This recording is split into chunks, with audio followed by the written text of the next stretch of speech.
यहाँ पर यात्री जी की स्मृति में एकत्रित हुए हैं। यात्री जी के साथ तो मेरा बहुत लंबा 1980 से मृत्यु पर्यंत तक का संबंध रहा है। कितनी जगह मुलाकात और उसके पूर्व, और तब ये समझिए कि चौधरी गोष्ठी कक्ष में हर माह जो गोष्ठियाँ हुआ करती थी, उन गोष्ठियों में बड़ी दूर दूर के साहित्यकार आया करते थे।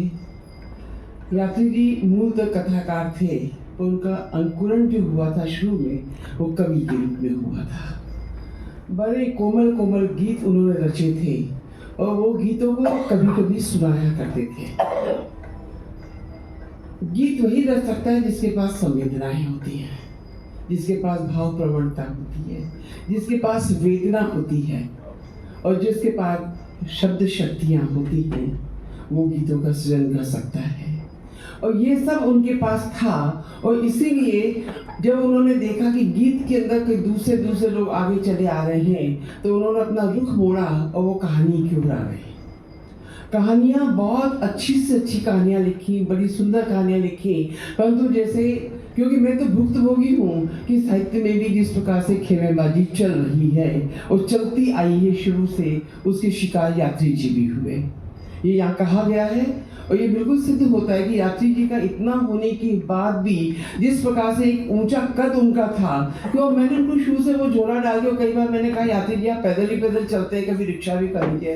अरे क्या करना है, आराम से सेहत भी ठीक रहती है, सोचता हुआ चलता हूँ, निकल जाता हूँ, एक प्लॉट मिल जाता है, रास्ते चलते प्लॉट मिल जाता है, घर जाके कहानी बन जाती है। तो वो ऐसे रचनाकार थे जो रास्ते चलते पैदल इसलिए चलते थे कि उनको प्लॉट मिल जाता था, और प्लॉट मिलने के बाद वो एक रचना घर जाके कहानी के रूप में लिख दिया करते थे, वो कहानी कहीं ना कहीं उनकी छप जाती थी। तो एक आदमी से जुड़ना, उससे जुड़ने के बाद उनकी कहानियां बहुत बड़े बड़े लोगों के बारे में नहीं लिखी हुई हैं, आम जनता, आम समाज के बारे में है, और जो आम समाज को उन्होंने देखा, जाना, परखा और जो उसको अनुभव किया, अनुभव करने के बाद जो उन्होंने लिखा, वो उनका कालजयी साहित्य है। इस याद हम यहाँ एकत्रित है। कोई माने ना माने को कुछ रचनाएं कालजयी होती हैं।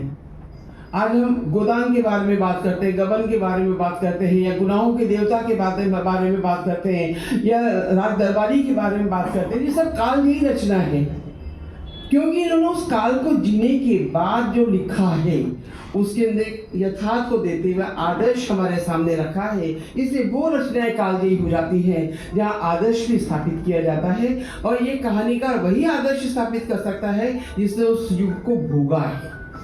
युग को भोगने के बाद जब लिखा जाता है तो एक नई चीज निकल के आती है अंदर से, और जब उसको लिख देते हैं तो साहित्य बन जाता है। जब तक अंदर चलता है तब तक आलोड़न चलता है, और जब शब्द रूप में परिवर्तित हो जाता है तो साहित्य की श्रेणी में आ जाता है। महेश दर्पण जी सामने बैठे, उनके सामने बहुत कुछ बातें आपने कही, परंतु बहुत अच्छा लग रहा है कि आलोक यात्री ने, जो कि आलोक जब मुझसे मिलते थे बहुत छोटे थे, और एक उदित जी थे पत्रकार, उनके साथ कभी कभी मेरे घर आके खूब सारी बातें किया करते थे। बच्चे ही थे, बच्चे लोग थे सारे ही लोग, तो अच्छा लगता था। और मुझे पता था यात्री जी के पुत्र हैं, तो कि मैं यात्री जी के पुत्रों पे नहीं आया, मैं तो आपके घर वैसे आया हूँ, उदित जी हैं, इनके साथ ये लिया है मुझे, और मुझे आपसे बहुत सारी बातें करनी है। तो बैठ के हम लोग अपने कमरे में बहुत सारी बातें किया करते थे। वो दिन हमें सब याद है। यात्री जी के साथ बस एक ही लंबी यात्रा मेरी हुई थी। मेरी बहन भी कहानीकार है, जोधपुर में रहती है, उसकी पुस्तक का लोकार्पण होना था, पहली कहानी का संग्रह था। उसने कहा दीदी के यात्री जी आ जाएंगे।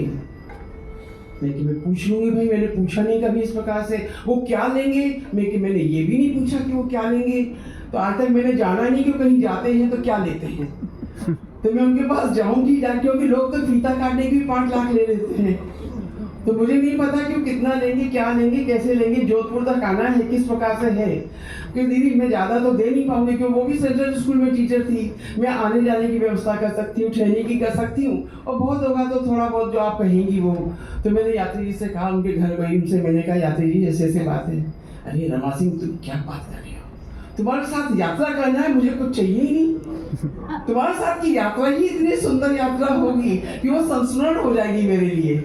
और वास्तव में हम यहाँ से गए, उन्होंने 1 पैसा नहीं लिया, पति पत्नी दोनों गए कि भाई जोधपुर जाना है तो जोधपुर घूमेंगे। मैंने फिर लालच और दिया कि वहाँ से मायका मेरा उदयपुर का है, तब उदयपुर चलेंगे क्या? बिल्कुल चलेंगे, उदयपुर भी घूमेंगे। और वहाँ से हमने एक टैक्सी में हम लोग बैठ के उदयपुर गए। पूरी रात रास्ते हमने अंतराक्षरी खेली, मेरे बच्चों के साथ बिल्कुल बच्चे बन गए। वो उनके ठहाके अभी भी मेरे कानों में गूंजते हैं। जिस व्यक्ति को लोगों ने कभी इतनी जोर से अपने मित्र मंडली में हंसते होंगे, पर बच्चों के साथ बैठ के जो उन्होंने ठहाके लगाए और फिल्मी गीतों की अंतराक्षरी खेलना, और उसके अंदर भी ऐसे ऐसे गीत उनको याद थे कि आप सोच भी नहीं सकते। और उन्होंने गाते थे बच्चों के साथ।